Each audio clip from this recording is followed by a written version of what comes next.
Nos tomamos los qué, los quién y los cómo muy en serio, pero no nos tomamos en serio los cuándo. En su libro, ¿Cuándo? La ciencia de encontrar el momento preciso, Pink describe los mejores momentos del día para afrontar las tareas, un aspecto habitualmente descuidado que, sin embargo, es de vital importancia. Por ejemplo, Jeff Bezos, fundador y CEO de Amazon, como él mismo ha confesado, solo toma decisiones mentalmente desafiantes antes del almuerzo, incluso si eso significa dejarlas para la mañana siguiente. Pink decidió investigar este tema como una cuestión personal. La idea surgió a raíz de las numerosas decisiones sobre el tiempo que tenía que tomar. ¿A qué hora debía de escribir? ¿A qué hora debía hacer ejercicio? ¿A qué hora era mejor empezar un proyecto? ¿Cuál era el momento más adecuado para finalizar un proyecto que no está marchando muy bien?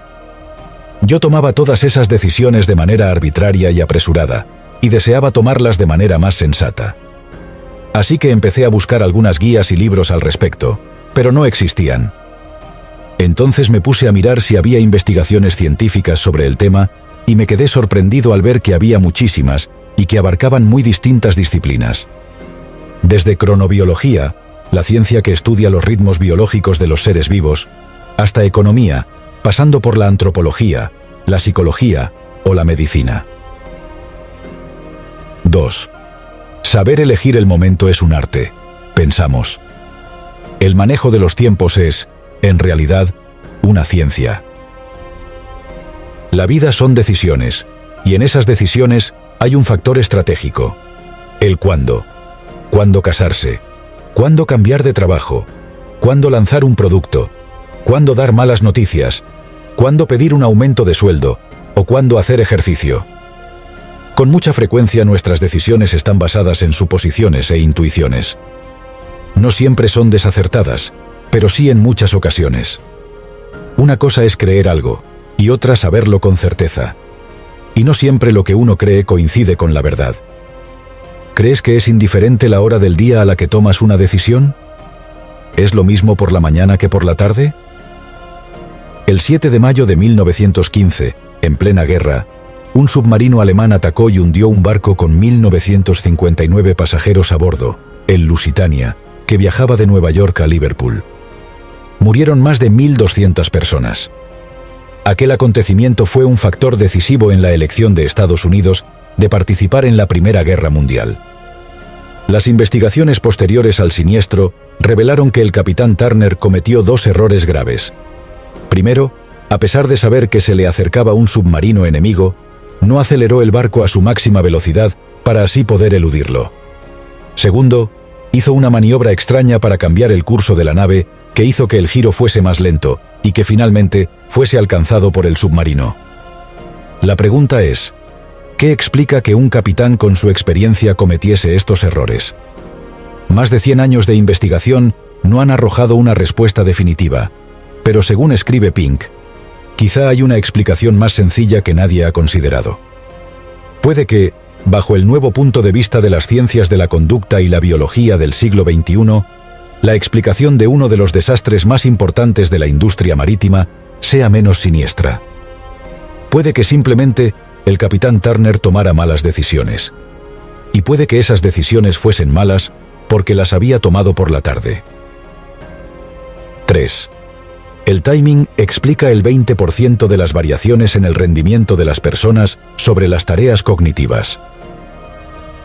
Nuestra capacidad intelectual depende drásticamente de la hora del día. La mayoría de las personas funciona a lo largo del día según un patrón de comportamiento de 3 etapas: pico, valle y recuperación o rebote. Nuestro buen humor, cuando nos sentimos activos, comprometidos y optimistas, va creciendo durante las primeras horas de la mañana hasta que alcanza su punto óptimo alrededor del mediodía, pico. Luego, nuestro estado de ánimo y nuestra energía se desploman, valle, y se mantienen bajos durante toda la tarde, para volver a activarse a primera hora de la noche, rebote. Tener en cuenta este esquema es clave a la hora de elegir qué actividad hacer en cada momento del día, ya que tiene un efecto determinante en nuestro rendimiento. Durante el periodo pico, cuando estamos más atentos, hacemos mejor el trabajo analítico. Durante el de valle, deberíamos hacer el trabajo más administrativo, porque ese tiempo es espantoso para las tareas importantes. Y durante el periodo de recuperación, cuando nuestro estado de ánimo está mejor pero nuestra atención es más baja, deberíamos hacer un trabajo creativo que requiera un poco más de despreocupación. 4. Alrededor del 80% de nosotros estamos más vigilantes durante las mañanas, pero hay cerca de un 20% que funciona al revés. Por eso es importante conocer aquellos momentos del día en que estamos más despejados y frescos, y aquellos otros en los que estamos más espesos.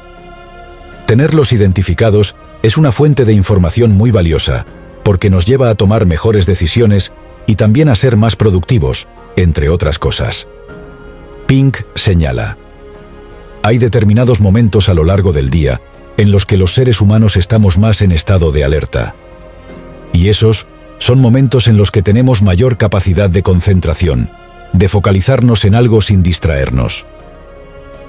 Para la gran mayoría de las personas, 80%, las alondras, los niveles más altos de concentración se producen por las mañanas, pero para un grupo más reducido de personas, 20%, los búhos, ocurre lo contrario. Las noches son los momentos en los que están más despiertos. Por eso, como señala Pink, lo que es extremadamente importante es saber qué tipo de persona eres y qué trabajo en concreto debes hacer a una hora en concreto. El autoconocimiento es la base del éxito y el desarrollo personal en todo, y también respecto al timing a la hora de tomar decisiones y ejecutar tareas. Lo fundamental es conocer si una persona es alondra, matutina, o búho, vespertino, y saber en qué momento del día el cerebro está más atento. La mayoría de las personas son mejores por la mañana cuando se trata de realizar un trabajo analítico o alguna tarea que requiere concentración, pero hay un número reducido de personas para las que no es así. 5. Cuando su cerebro no está alerta, la gente tiende a distraerse, a tomar atajos, a apresurarse, a dejarse llevar por el camino más fácil, a ser menos ética. El factor cuando no solo es importante en el ámbito laboral, sino que afecta a todas las áreas de nuestra vida. Por ejemplo, un estudio realizado en 2011, en el que se analizaron numerosas sentencias de 2 tribunales en Israel, que procesan alrededor del 40% de las peticiones de libertad condicional del país, descubrió que en las primeras horas del día, los jueces fallaban a favor de los presos un 65% de las veces, mientras que a última hora de la mañana, esos fallos caían prácticamente a cero. La explicación es sencilla, y la apunta Pink. Es algo absolutamente aterrador, pero la realidad es que los jueces son seres humanos sometidos a los mismos ritmos que los demás. Por esta razón, conocer la naturaleza humana es clave para gestionarnos a nosotros mismos y gestionar a los demás, porque prácticamente en todo lo que hacemos, ya sea en nuestra vida personal o profesional, hay intervención humana, ya sea al tratar con nuestros empleados, proveedores, medios de comunicación, administraciones, médicos, fontaneros, decoradores o cualquier otro profesional. 6. El poder del cerebro no es igual a lo largo del día. Nuestras capacidades mentales no son estables durante toda la jornada, cambian. Otro ámbito en el que el factor cuando tiene un peso enorme por su trascendencia es el ámbito médico. Hay evidencias empíricas que demuestran que la práctica de lavarse las manos en los hospitales para evitar la transmisión de virus se reduce notablemente durante las tardes. Y los datos también revelan que la inmensa mayoría de los errores al administrar anestesias se producen en ese momento del día. La posibilidad de que algo salga mal es 4 veces superior a las 15 horas que a las 9 horas. Otro estudio concluye que a medida que avanza el día, disminuyen las posibilidades de que se detecten pólipos, pequeños tumores en el colon, en las colonoscopias, porque estas pruebas se realizan de manera menos rigurosa. Otro estudio concluye que a medida que avanza el día, disminuyen las posibilidades de que se detecten pólipos, pequeños tumores en el colon, porque estas pruebas se realizan de manera menos rigurosa. A las 14 horas, se detectan la mitad de pólipos que a las 11. La explicación no es complicada de intuir. Como en el caso de los jueces, los médicos también son humanos, y el cansancio y el estrés les afecta igualmente, solo que en el caso de la salud es un tema más delicado por todo lo que está en juego. Daniel Pink apunta: si uno puede elegir en qué momento acude a un hospital o la hora en la que va a ver a un doctor, debe evitar las tardes. Yo desde luego las evito completamente. Y precisa: es obvio que hay urgencias médicas que se producen por las tardes y es evidente que no se pueden cerrar los hospitales por las tardes. Pero se pueden hacer algunas cosas. La primera, hacer que los doctores tomen más a menudo descansos para de ese modo mantener su estado vigilante. 7. Las empresas deben tomar conciencia de la importancia del cuándo a la hora de convocar reuniones. La vida profesional está plagada de reuniones, con proveedores, colaboradores, jefes, clientes, pero a la hora de convocar esas reuniones, nunca nos preguntamos si nosotros mismos o los demás somos matutinos o vespertinos, lo que puede determinar la agilidad de la reunión, la producción de buenas ideas o la capacidad de llegar a un acuerdo satisfactorio. Como apunta Pink con agudeza, lo único que preguntamos es quién puede ir a una reunión y si la sala de juntas está abierta. Para mí otro factor importante es tomar en consideración lo que dice la ciencia a la hora de convocar reuniones. Y precisa: la gente acude a un montón de reuniones, pero nunca nadie se pregunta si los que van a asistir son alondras o búhos, si en esa determinada reunión se necesita que la gente esté muy concentrada y vigilante, o si es mejor que estén más relajados y creativos. Si uno tiene que negociar un contrato, y lo que se juega es mucho, hay que evitar que se celebre por la tarde para estar más frescos, atentos y concentrados, al igual que hace Jeff Bezos a la hora de tomar decisiones. 8. Lo que no debe hacerse es lo que yo he estado haciendo durante años. Llegaba a la oficina y lo primero que hacía era mirar mi correo electrónico. Dominar la ciencia del tiempo es clave para sacarle más partido a nuestra vida. Una agenda bien organizada tiene muy presente el factor cuándo a la hora de establecer compromisos.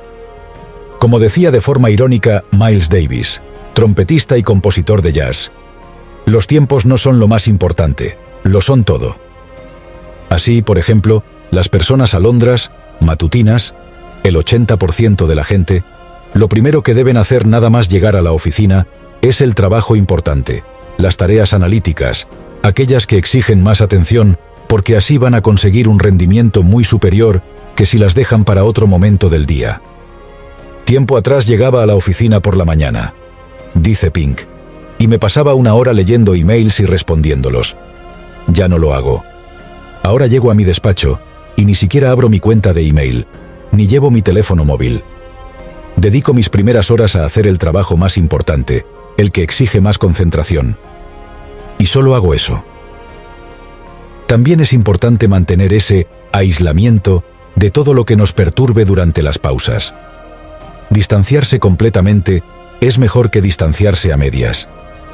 Cuando hacemos un descanso, escribe Pink, solemos intentar combinarlo con otra actividad cognitivamente exigente, quizá revisar los mensajes de texto o hablar con un compañero sobre un asunto de trabajo. Es un error. Las pausas para relajarse, pasear, estirar las piernas, mirar al horizonte, alivian el estrés y mejoran el ánimo como no se logra con las pausas multitarea. Las pausas sin tecnología ayudan a reducir el agotamiento emocional y favorecen el rendimiento. 9. Hay ciertas fechas que destacan en el tiempo del mismo modo que las estructuras físicas destacan en el espacio, y cambian nuestro modo mental. Es lo que los científicos denominan el efecto nuevo inicio, que viene a indicar que tomar ciertas decisiones o comenzar ciertas actividades en determinados momentos puede facilitar enormemente su materialización.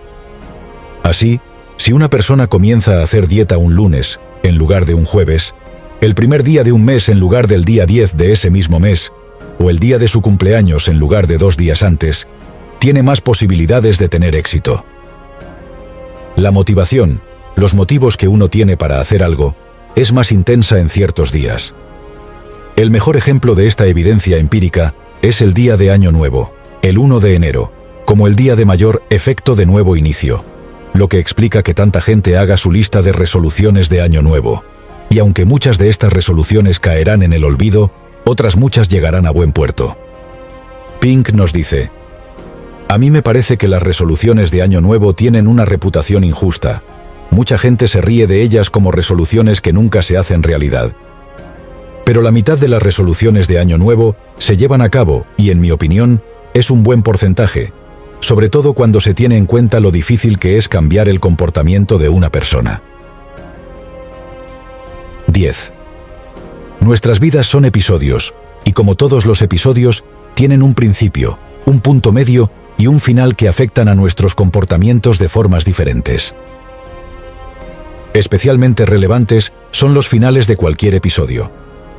La forma en que termina una experiencia afecta desproporcionadamente a cómo la recordamos. Pesa más ese momento que todo lo anterior. Ya sea el final de una relación de pareja, socios, colaboradores o una simple reunión de seguimiento, los cierres son determinantes para tener un buen recuerdo y mirar al futuro de manera amable.